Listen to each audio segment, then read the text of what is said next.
Oi, gente! Estamos aqui de novo para mais um vídeo no canal. Olá, tudo bem? Então, gente, hoje a gente vai estar falando um pouco da nossa história, da história dela, como conversamos no outro vídeo, a história do começo do relacionamento dela, como é que A aconteceu. gente vai começar pela nossa infância maravilhosa, da qual eu era a mãe dela, na verdade. Os meus pais sempre trabalharam, né? Então, quem cuidou dela praticamente, a infância dela toda foi eu. A gente não se dava bem não, tá? Não, gente, a gente se pegava no pau, a gente Era se porrada. matava. Eu lembro de uma vez... Essa história é boa. Eu lembro de uma vez que eu tava comendo... Qual é o nome daquela fruta? Cereja. Cereja, gente, essa história... Foi no Natal. Era a época de Natal. Eu tava comendo cereja. Gente, nós que é pobre, sabe? Quando tem uma coisinha assim diferente em casa... A gente vai comer? É briga entre os irmãos. E aí tinha cereja, né? Toda felizona. Nunca que a mãe comprava cereja. Gente, eu sou uma pessoa pra comida, eu sou muito egoísta. Eu não gosto de dividir minha comida. Se eu for lá ver a fruta... Faz a obra, Senhor. Se eu lá ver a fruta pra mim comer, é pra mim comer. Eu peguei uma. Isso, ela pegou uma cereja. Aí a gente começou a brigar, começou a brigar por causa de uma cereja que ela tinha pegado do meu prato. E a minha mãe tava deitada no sofá. Detalhe. Aí, eu não sei o que aconteceu, eu não sei o que levou, que tinha uns carocinhos da cereja, né, no pote. Eu levantei, gente, eu era atentada. Eu levantei, eu taquei cereja, eu taquei o pote. E, tipo assim, a gente morava num apartamento. Terceiro andar. Pequeno, gente. E saí andando toda passando, mas corri. Ela que me catou no pau, gente. Eu ia jogar ela pela janela. Pela sorte de Deus que ela teve, foi porque a minha mãe se manifestou. E eu xingando ela lá no pau comigo. Que Eu ia jogar ela até terceiro brinco. andar. Eu até brinco, né? Que toda vez eu sentia cãibra por causa dela. Eu descobri a cãibra no braço por causa dela. Porque ela não vinha de tapa, ela vinha de porradão. Era cabo de baixo. Gente, e a eu não sabia o que fazer. A minha mãe ficava, vou pôr vocês pra orar, vou pôr vocês no quarto pra orar, vocês precisam orar. E, gente, se os vizinhos vissem aquilo, ia achar que a gente tava louca. Pra mãe já era normal, né? Pra Gente, mãe. Jenny, para. E ela quase me jogando. Mas o pai terceiro sempre andar. falava assim, um dia vocês vão precisar de uma da outra, se vocês forem Verdade. brigada. E aí, como que vai ser? E a gente que ir, não sei o quê. Ela chamava de capeta, gente, de demônio. Ela falava, essa menina é demônio, essa menina é Ela capeta. infernizava a minha vida. Não, essa Ela era insuportável. Aí ela cuidava de mim, né? Era praticamente minha mãe, por mais que a gente se pegava no murro e tal. Eu sempre cuidei dela. A gente brigava demais. Mas mesmo assim, tipo, era o que tinha no momento, né? Até os 18 anos eu cuidei dela. Vocês olharam? É, eu casei com 18, só deixei de casar. Ah, não, é verdade. Tá Casei certo. com 18, então Eu era- cuidei até os 18. Ia nas reuniões de escola. E é verdade, eu tinha Entregava ela pro meu. A gente tinha, tipo, era um costume já, né? Todo sábado eu ia pro McDonald's. Ô, delícia. Depois Todo que ela começou sábado. a comer que não dragão, acabou o McDonald's. Só me levava porque eu só comia batatinha e os bonitos comiam o resto. Agora ela come até as embalagens do negócio. Gabriel Silva se manifesta. Coitada de mim. Enfim, o Fabrini se manifesta. O quadro longe. Imagina, gente. Estamos de dragãozinho. Então, e aí que todo sábado a gente ia pro Mac, a gente ia pro shopping, a gente ia pra aquelas lojas de brinquedo, né, que passava Maravilhoso. cartão. Tipo assim, nossos pais trabalhavam pra caramba, mas também a gente tinha do bom e do melhor, graças a Deus. Assim, com toda a humildade do mundo. Passamos dificuldade? Quantas vezes? Sim, Mas óbvio. sempre Deus estava ali. Sim, nossa, o nosso pai e nossa mãe nunca deixou faltar nada, Jamais. nada. A gente não tem nem o que reclamar. Até hoje, viu? É pior que até É mima até hoje. ao passar do tempo, ela começou a namorar uma pessoa lá, tal, não deu certo. Amores. Não deu certo. Era Sim. coisa de criança, gente, coisa de adolescente, né? Foi namoro de adolescente. Isso, ela tinha... 26 de março, não me esqueço. A minha amiga querida, que eu falei pra ela que eu ia falar, ela tá com vergonha, mas eu vou falar, o nome dela é Tainara, a minha tata. Ela me convidou pra ir pra uma vigília e minha amiga insistiu até o final do negócio. E até que eu falei, tá bom, vai, vamos pra essa vigília. E ela já tinha falado que um pregador contou o testemunho do meu esposo, muitos conhecem. E eu falei, amém, vamos lá, ouvir a palavra do Senhor, porque às vezes é só o que eu tô precisando nesse momento é isso. E falei pra ela, vamos, vai. Aí ela foi lá em casa, me buscou, a gente foi pra essa vigília. Assim, diferente, mas eu falei, ixi, sem Deus tem poder, tô pecando, não, Senhor. E ele pregou sobre José, os sonhos de José, e aquilo marcou a minha vida, aquela mensagem. Você lembra ainda? Lembro de tudo, pessoal, meu Deus. Mas aquele dia eu nem falei com ele, fingi que nem vi, tchau, acabou a vigília. Peguei meu rumo e fui pra minha casa. Chegou em casa, eu fui orar e tal, e fui dormir. Sonhei com o abençoado do meu marido. Só que até então Safadinho. não contei pra ninguém sobre ele e tal. Não contei pra ninguém, pedi perdão pra Senhor e fui pra escola como se nada tivesse acontecido. perdão pro Senhor. Pedi perdão pro Senhor, porque se eu tivesse pecando, Senhor, sou eu de novo. Mas enfim, não contei pra minhas amigas, nem pra minha amiga que me levou pra vigília. Tainara, não te contei, contei depois. Até então fui pra quem? Pro meu pastor, né? Ele, na época, eu não congregava com meu pai, congregava com meu... Mas enfim, fui, chamei meu pai pra conversar, contei o sonho, o vaso, né? O homem é bem cheio do Espírito Santo. Ele me explicou o sonho, conversou comigo e tal. E amém, aí tudo bem. Só que aí começou a sentir aquele sentimentozinho. Comentei com meu tio Valnei sobre o vaso, que era uma benção, que era bom pro culto de jovens. Gente, você tá vendo, né? Convencendo a família inteira. Eu ganhei a família inteira. Ela arquitetando na mente dela, olha só. Aí cheguei no meu tio, falei sobre o vaso, falei que ele pregava, era uma benção e tal. Meu tio foi. Mas antes dele pregar na minha igreja, a minha tia, que ela era minha cúmplice, a Ana Lúcia, se manifesta, e a Ana Paula também. Comentei com elas, aí ela falou, vem, vai ter o almoço da família. Dia do almoço da família era aniversário da minha tia. Não, isso foi o almoço da minha avó. Aí ela falou assim, vem, traz ele, vamos conhecer a família. Até então a gente não namorava ainda. Beleza, vamos conhecer a família. Trouxe o vaso pra família. A família fez o quê? Agregou o vaso. Gente, detalhe, eu não gostava do meu cunhado no começo. Ela não gostava dele, tá? Porque por mais que a gente se matava, eu morria de ciúmes dela. E o meu cunhado, pra quem conhece, gente, assim, ele era um folgadão, mas não um folgadão lado ruim, no lado. Ele era cara de pau, descarado. Olha mesmo, aí, ó. entendeu? Ele era desse, chegava, Tami. E eu que sempre fui assim na família. Ele foi, chegou, como assim? E ele tinha cara de folgado, né? Tipo, Isso, porque ele tinha cara de bravo, é dele, folgado. quem conhece sabe.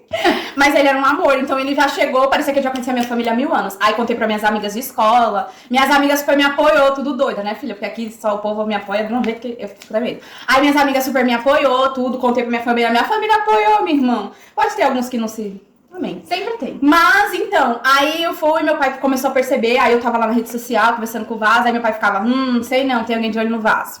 Aí eu falei assim, que vaso, irmão, vigia.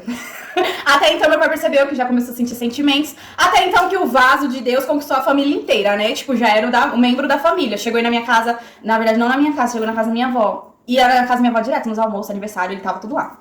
Aí foi aí que ele conversou com meu pai, se podia me conhecer melhor, meu pai liberou. Aí meu pai conversou comigo. Muita gente meio que pode ter me criticado. Criticado. Me julgado, né? sim, pelo fato de eu ter 16 anos e ter me interessado por um cadeirante, como se ele não fosse digno de uma namorada nova ou bonita. Amém. Aí, beleza, eu comecei a gostar muito dele e eu queria ele. Ele não me queria, ok, galera, ele não me queria. O meu marido não me queria porque ele falou que eu era muito nova, que talvez eu não suportaria as limitações. Sim, tinha muitas barreiras, assim, porque ser cadeirante não é fácil. Mas eu falei pra ele que ele não me conhecia, como que ele tava me julgando? Eu falei pra ele que ele julgasse a minha mente, a minha maneira de pensar, a minha maturidade, não a minha idade. Porque quem me conhece na minha família sabe, minha família sempre me disse que eu era muito já madura pra minha idade, certos pensamentos, certas atitudes. Tá vendo? Linda. Mas enfim, sim, abracei. Eu queria porque queria o moço, gente. Eu fui por oração. Quem ora, consegue. Foi crente, ó, até umas horas. Até então, chegou dia 11 de junho de 2011, o vaso foi na minha casa, um dia antes dos namorados. E pediu eu em namoro para o meu pai. Meu pai, lindo, pleno, já de cara aceitou, porque era o genro dos sonhos, entendeu? E amém. Só Mas que também não era fácil assim não, viu? Porque meu pai, filha, era carrão. quem conhece, eu grávida com 14 anos. O meu pai tinha 16. Começaram Então assim, era super novinho. Então meu pai criou esse instinto de proteção totalmente. Em nós duas. Só que eu sempre fui muito apegada ao meu pai, sempre. Desde pequena, sempre. Lá do meu pai, sempre fui muito apegada. E só que antes disso, antes de eu e meu esposo, né, começar a namorar mesmo, assim, oficializar o namoro pra todo mundo, o meu pai já havia conversado comigo, ele tinha me chamado, a gente conversou, eu e meu pai sempre conversamos muito sobre tudo. E ele falou, você tá preparada? É isso que você quer pra sua vida? Você tá preparada pra enfrentar as limitações, enfrentar tudo à distância? Porque eu morava em São Paulo, no Heliópolis, Sacomã, e o meu esposo morava em São Bernardo. E ele falou assim, você sabe dos pró e dos contra. Os pró, ele disse tudo que meu marido era de bom, e os contra era o quê? A distância, as dificuldades, as falações, as críticas. E eu falei pra ele que eu tava assim, preparada pra tudo, porque eu queria. Porque eu sentia que o meu marido, desde o primeiro dia que eu conheci meu marido, eu sentia que ia ser meu marido, viu? Meu Deus. E ele falou assim, já que é isso que você quer, então eu e sua mãe estamos aqui pra apoiar vocês. O nosso apoio você tem. E independente do que falem, ou pessoas de fora, nós somos seus pais e nós concordamos. Foi aí que eu fui conhecer a família do meu esposo, a minha sogra, minhas cunhadas. Eu amo vocês. Ai, eu amo elas. Elas me abraçaram. Pessoas incríveis. Maravilhosas, eu amo de coração. Todas as sogras, cunhadas. Sim, perfeitas, eu amo elas. Elas me aceitaram desde o primeiro instante. Fui conhecer elas, um amor de pessoa. Saudade. Saudade. Enfim, foi aí que a gente começou a namorar. O seu relacionamento, né? Foi um relacionamento incrível, cheio de dificuldade, sim. Ele morava em São Bernardo, como eu disse, ele pregador da palavra. Eu era mãe da minha irmã, mãe do meu pai, porque a minha mãe trabalhava e eu sempre ajudei meus pais ao máximo. Cuidava da casa, né? Sim, eu cuidava da casa. Eu tinha uma priminha que morava com a gente por causa de umas questões. Familiar. Ela morava com nós, ela tinha 3 aninhos nessa época. Eu cuidava da Rafaela, cuidava da Maria Eduarda, cuidava do meu pai. Fica a ansiedade, os ataques. Aí você já sabe porque eu sou ansiosa, porque eu sou toda louca assim, por causa era muita eu tive muita responsabilidade desde nova. Desde nova eu sempre tive responsabilidade. E quando eu comecei a namorar, eu tava no 2º ano da escola, já pra terminar. E a Gente, ela era insuportável namorando. Falo mesmo. Ela só queria saber de namorar. Eu ficava 24 horas no telefone com meu esposo, aí eles me Era Deus no suportavam. céu e o Cristiano na terra, gente. Eu amo meu fofinho até hoje. Nossa, gente, era impossível. Tipo, cadê? Se eu procurar ela tava lá deitada no celular, que era aqueles celularzinhos que subia assim pra cima. Ela tinha um cinza que a tia tinha dado pra ela. Sim, querida. E aí a gente, cadê a Jenny? A gente tava lá. Ai, vamos sair? A gente tava lá. Ai, vamos não sei o quê. A gente tava... Aí tinha vez que eu queria conversar. Eu já tava focando, a gente já tava planejando a vida, sabe? Sim, gente, já tava planejando casamento, não sei o quê. Sim, já queríamos casar com 1 ano de namoro. Enfim, aí chegou nessa fase, né? 1 ano de namoro, eu tinha terminado a escola, terminei a escola em 2012. Terminei a escola e aí o bonito foi me pedir em noivado. O papai disse que... Meu marido já contou muito isso nas pregações dele. Que meu papai disse que não, porque noivado é preparatório, é preparamento do casamento, né? Nós tá se preparando. E a gente não tinha dinheiro, eu não trabalhava, eu tinha acabado de terminar os estudos, o meu marido não trabalhava, ele vivia da obra. Enfim, aí foi quando passou esse 1 ano, o papai disse que não, aí falou que ainda era pra gente se preparar, meu marido falou amém. Na hora a gente ficou meio borocochô, né? Porque tipo, não, Meio por show, quê? xingando o velho nas costas. Tô brincando. Mentira. Mas a gente ficou triste porque o meu pai tratava meu marido como um príncipe, sempre foi muito bem recebido. Por que o papai não queria deixar nós casar? Entendeu? Mas aí meu pai falou que não era tempo pra gente chorar mais. A gente chorou mais, chegou mais 1 ano. Dia 13 de abril, eu lembro, de 2013. Ele me pediu em noivado. E aí meu pai liberou, falou que agora nós estávamos preparados, porque a gente tinha guardado dinheiro, no caso meu marido.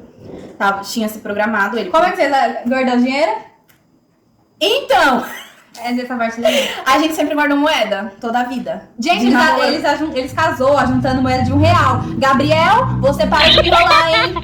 A gente guardava moeda, eu Eu tô guardava. falando minha vida, senão eu vou ficar chateada. Não fique chateado, querido. Você vai casar um dia com ela.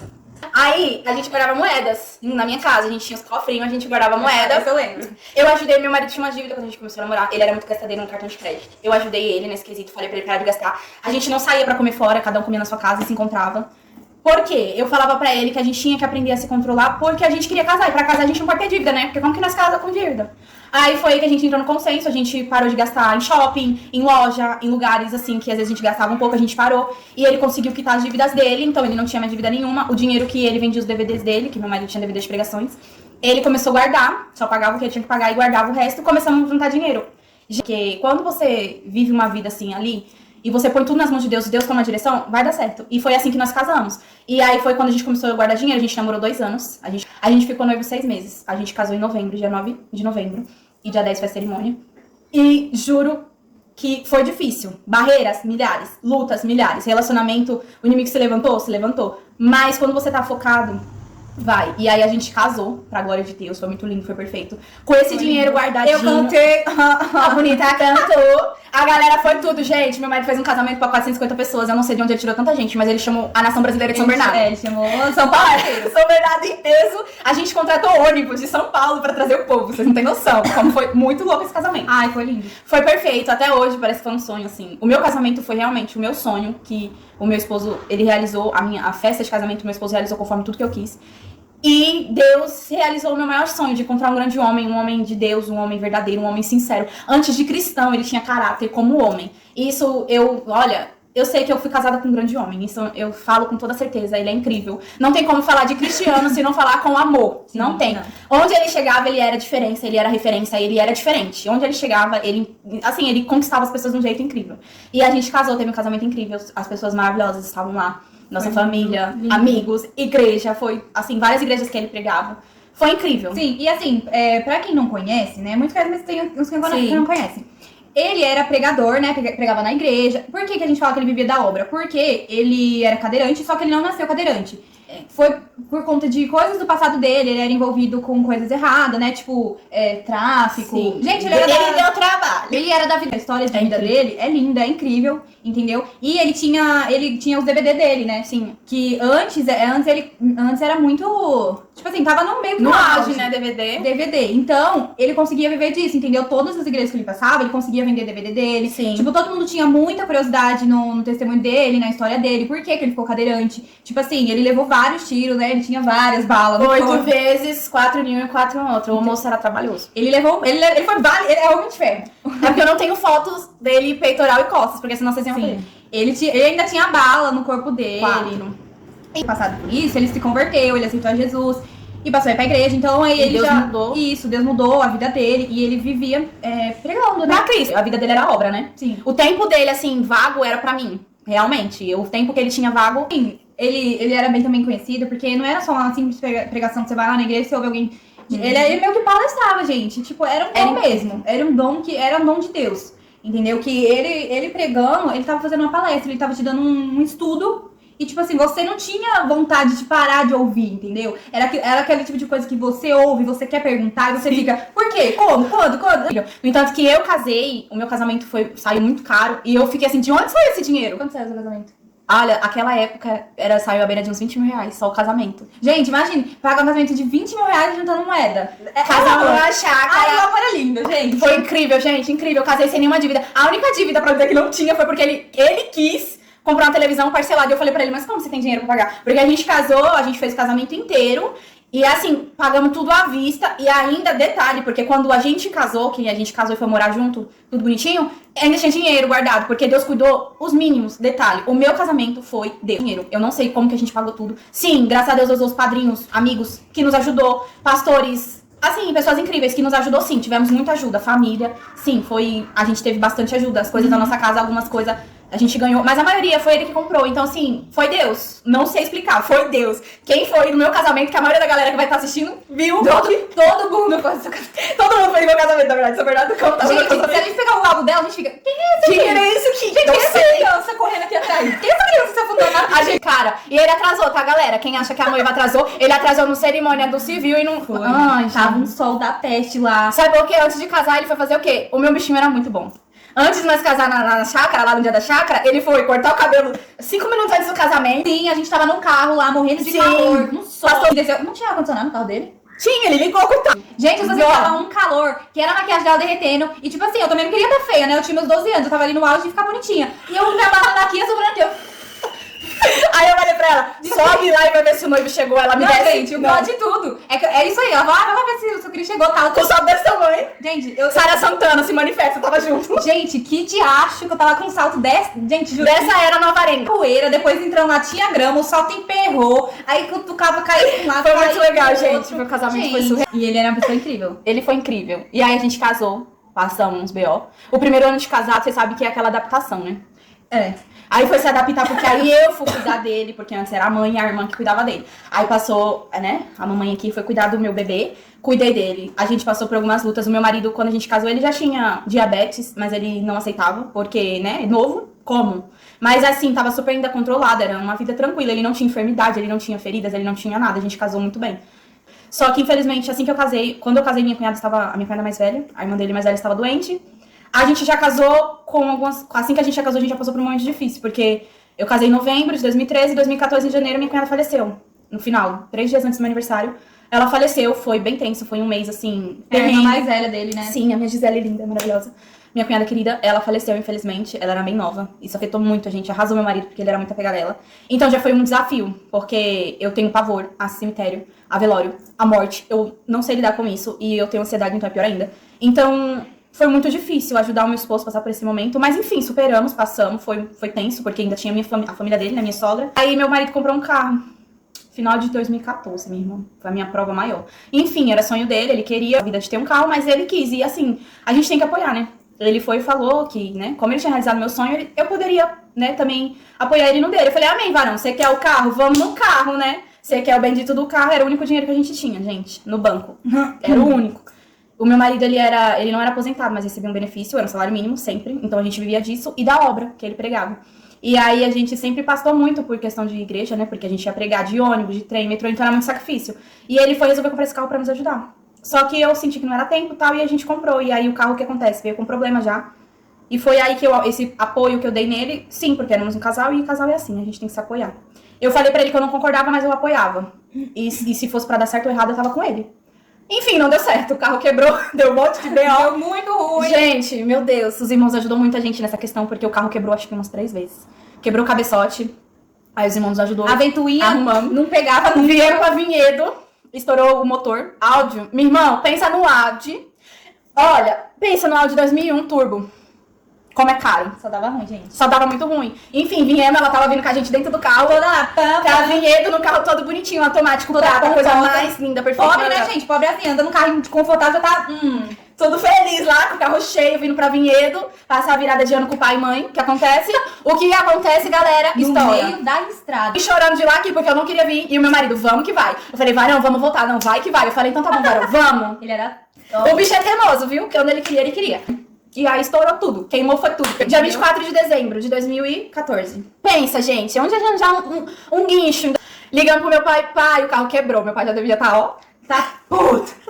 Aí, enfim, meu pai falou, tô indo aí, aguenta uns minutinhos aí. Aí, né, meu pai foi lá. Só que acontece, fomos ligar pra um guincho, né? Os caras lá do grau, lá do posto de gasolina, deu um número de um guincho. O cara cobrou R$150 5 minutos, né? Beleza. Era o único dinheiro que tinha no banco, era o restinho do restinho que tinha sobrado. Amém? Pagamos pra ir deixar o carro lá na casa dos meus pais. Foi um Natal tenso, foi. Mas eu falei que eu estaria com ele, tive. Passamos o Natal, foi bem, ano novo, foi bem, se eu vinha embora, o carro ficou. Depois, em 15 de junho, o meu esposo